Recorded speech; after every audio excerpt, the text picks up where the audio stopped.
মৰাণ অসমৰ ইতিহাসৰ এক অজেয় স্বাক্ষৰ। আদিম ভূমিপুত্ৰৰ গৌৰৱেৰে মহিয়ান আমাৰ এই পবিত্ৰ মাটি। মৰাণ জনগোষ্ঠীৰ সৰ্বাংগীন বিকাশ আৰু সাতাম পুৰুষীয়া স্বকীয় কৃষ্টি ৰক্ষাৰ সংকল্পৰে জনগোষ্ঠীটোৰ কেওটা সংগঠনৰ মাকুম আঞ্চলিক সমিতিৰ এই একত্ৰিত প্ৰয়াস। 5 বছৰৰ দীঘলীয়া বিৰতিৰ পিছত সমগ্ৰ ৰাইজৰ সহযোগত মিলনভূমি মাকুমৰ বুকুত আকৌ বাজি উঠিছে ধুতং বীণৰ মাধুৰ্য। এয়া কেৱল আনন্দৰ উৎসৱ নহয়, এয়া আমাৰ স্বাভিমান, এয়া আমাৰ পৰিচয়। মাকুম চহৰখনিও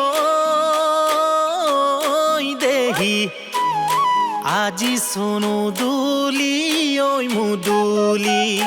মাকুম চহৰখনিও দেহি আজি সোনো দুলি ঐ মুদুলি। মৰাণ বিহুখনিও দেহি পালেহি মাকুমৰে পদূলি। মৰাণ বিহুখনিও দেহি পালেহি মাকুমৰে পদূলি। ঝাকে ঝাক ডেকায়ে লাগে না ঝয়লাই চাবিনা। আদহীয়া বুৱাটি দতা বাইচাও গোটেইখন আহিছে উঘলি। মাকুমত বিহু চাঙে বুলি বিহু গাঙে বুলি আজি।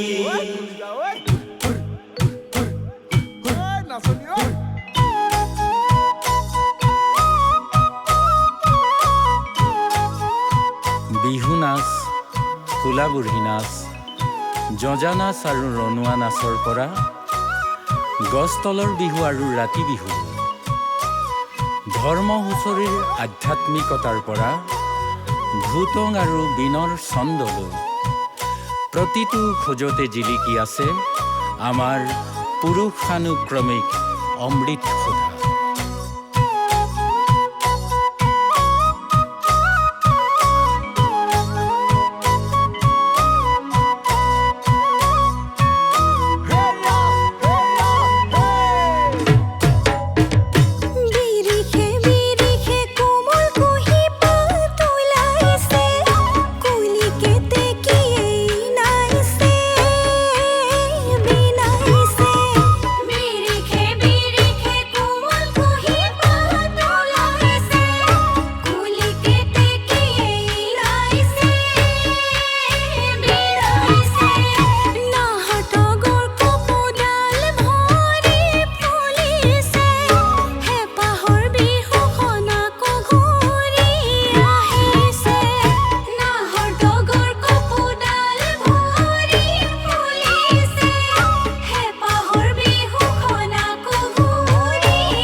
আঘ মানুহে কৈছিলে আমি হেনো ময়ো নমোৱা জাতি।